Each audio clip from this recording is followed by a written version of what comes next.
Voice দিয়ে video বানাতে সাহস পাই না খুব একটা, তবুও আজকে আবার চেষ্টা করছি। আজ আমি আমলকির আচার বানানোর রেসিপিটা শেয়ার করছি।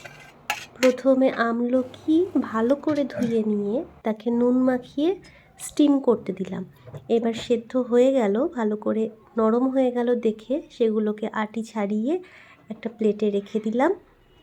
এরপর শুকনো কড়াইয়ে 5 ফোড়ন, শুকনো লঙ্কা, এলাচ, দারচিনি, লবঙ্গ দিয়ে নেড়ে চেড়ে সেটাকে গ্রাইন্ডারে একদম গুঁড়ো করে আলাদা করে রেখে দেব। তারপর আমলকিগুলোকে সেই গ্রাইন্ডারে ব্লেন্ড করে নিলাম।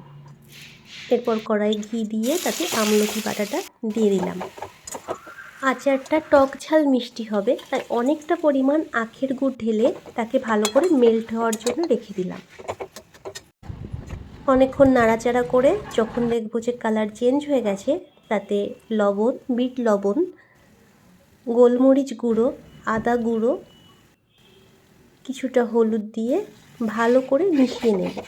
এরপর নাড়তে নাড়তে জলটা যখন প্রায় শুকিয়ে যাবে, তখন ভাজা গুঁড়ো মশলাটা দিয়ে ভালো করে নেড়ে চেড়ে গ্যাসটা অফ করে দিতে হবে। ব্যাস, আমলকির আচার রেডি। একটু ঠান্ডা করে একটা কাঁচের জারে ভরে রাখলাম। আমলকির এত গুণ, প্রতিদিন 1 চামচ করে খেলে সর্দি কাশি লাগবে না। আজকের মতন টাটা।